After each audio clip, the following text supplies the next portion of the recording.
Hey everybody, welcome back to another episode of Big Questions, Small Steps. My name is Amanda and I'm so glad to see you today. Today we're going to talk about an experience that I've had. This actually was an experience that I had at the Christian church, and then I had a similar experience at my Jewish synagogue. And I also did some research to help us understand the Islamic version for Muslims as well. So today we're going to talk about Bible study or ways of studying your scriptures. So just what's expected, what do you experience, how does it go? Okay, so let's get started. In Christianity, their holy book is the Bible. And what they'll do is occasionally they will have a Bible study. And basically what they're doing is most times, not always, but most times they're picking the scripture passages of the day, and you're meeting with a pastor or a reverend or whatever you want to call it. And they're basically breaking down the scripture for you. They're saying, this is what the scripture says, this is what it means, this is how you should apply it to your life. It can be a great thing. It's gaining additional knowledge. There are also different Bible studies where you are essentially walking through a certain book of the Bible. So maybe you're walking through Mark, and then every week you'll take a couple of chapters and you'll read and you'll kind of understand a little bit more of the context of what's going on so you can broaden your understanding. Okay? At a Bible study, you are typically all sitting around and everybody has a Bible. It's typically the same version of the Bible, but there are many people who will bring their own versions. Bibles, remember, have many different versions with different languages, different terminologies. Some are a lot of Old English, some are using more modern day text. Then they believe that that's completely okay to change the Bible because it helps how you relate to it, is Christians' belief. What my experience was in Bible study was it's the pastor telling you, this is what the scripture means, this is how you're supposed to apply it. Okay, that's nice. However, there's not a whole bunch of dialogue among the people that are attending as far as, okay, well, I understood it this way, or what about this? Asking questions or sharing different viewpoints is not readily welcomed, depending on your group. The Bible studies that I have been a part of, it's been quite frowned upon. They didn't like to feel questioned from the pastor side. It was, this is what it says, this is what it means, this is what you need to believe. And if you have questions with that, or if you disagree with that belief, then you're just not getting it. And you need to pray harder, or you need to fix you in order to get it. So that was my experience in Bible study. I can tell you that the Bible studies that I found the most beneficial were the ones that were not tied with the weekly scriptures, the ones where it was basically walking through a certain book, because then you got a continuation and you developed more understanding of what was going on around it. Okay, that was my experience in a Christian Bible study. Now, to say it was eye-opening when I went to a Torah study would be an understatement. So when I went to a Torah study at the synagogue, it was my first time actually visiting this synagogue, and I went to a Torah study. They too sat around in tables, and it was a circle, and everybody had a Torah, and it was all the same Torah because the Torah doesn't change. The exception to that would be in the Reformed movement, sometimes you'll have a Reformed Torah, which has the exact same Torah, but they'll have commentary built in that's in a little bit more modern language in the commentary. The Torah itself is exactly the same, whether you go to an Orthodox shul or a conservative shul or a Reformed shul, or if you go to a shul in Israel or a shul in Germany, doesn't matter. The Torah is the Torah. The difference in the Reformed Torah is the commentary.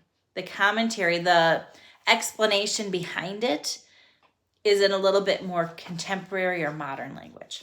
That's the only difference. So when I went to the Torah study, we all sat around the tables, and the conversation, it really was more of a conversation. The conversation was kind of led or planned by someone, but they didn't do all the talking. Together as a group, we would read a passage and maybe a verse or two, and then we would pose questions to each other in the group and sharing different points of view. Oh, I got this out of it. I wonder what this means. Or okay, when I'm reading this, I see this and I think it means this.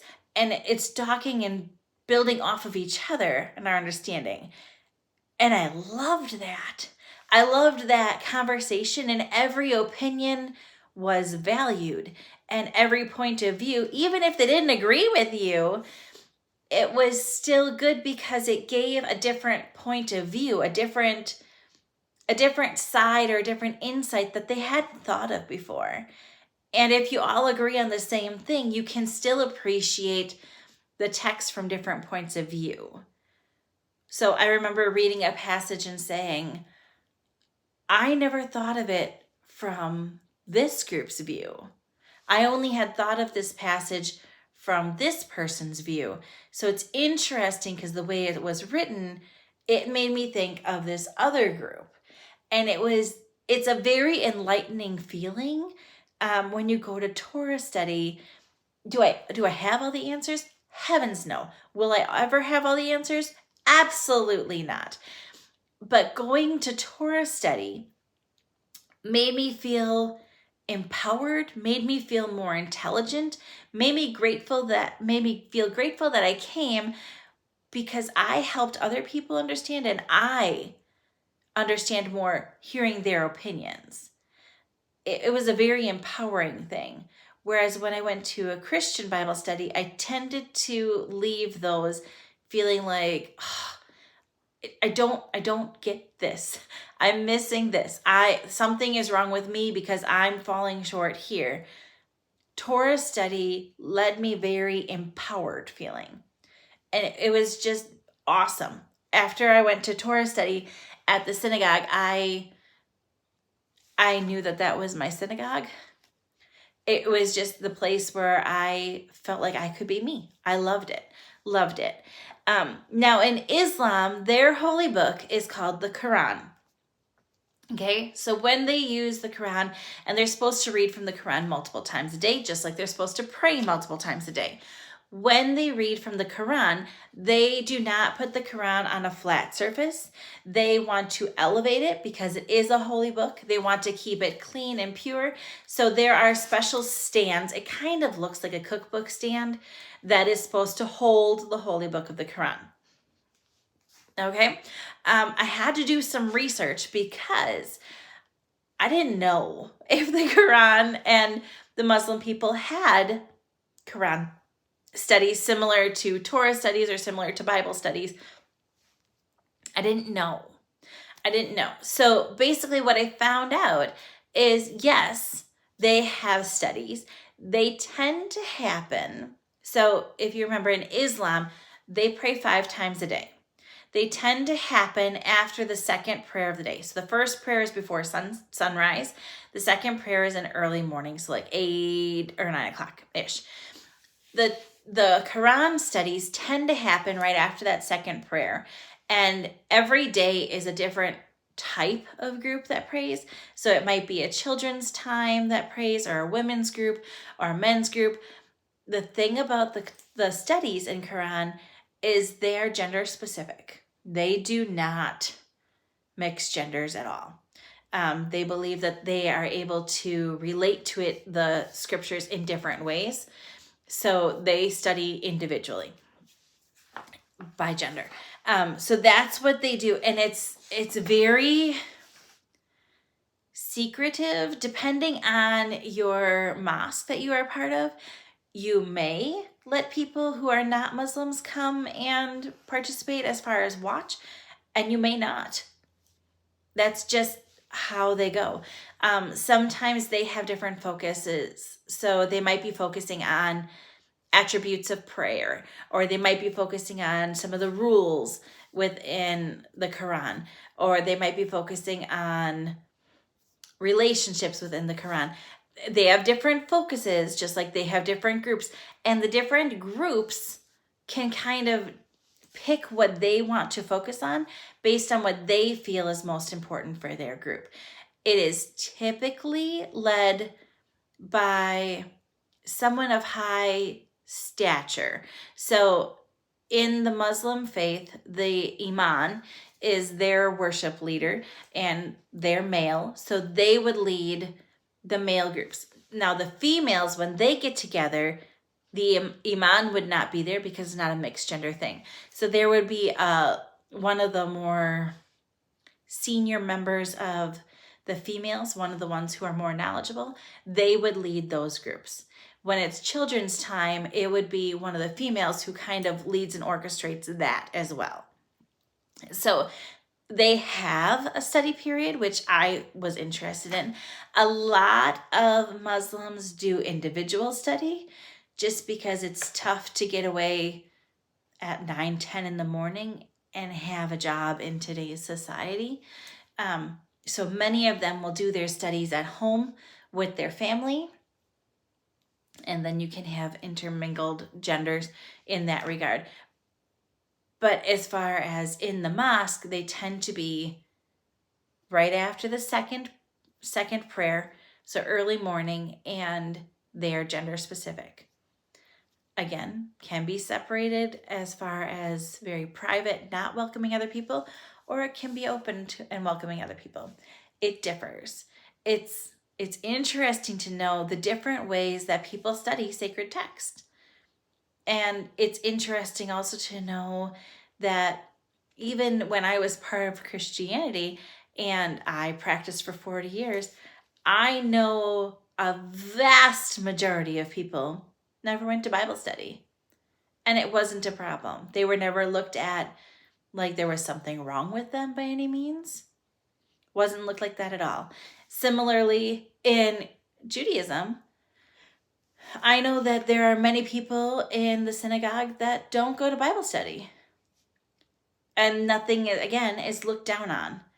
They aren't looked down on if they don't go to Torah study. It's just what it is. Now, in Islam, everybody is supposed to be learning. Whether you are learning individually or in a group, that's completely up to you. They are very big in reading the scriptures, though. So, again, just very interesting things. I was very enlightened, and I enjoyed learning about the different types of studying of sacred scriptures.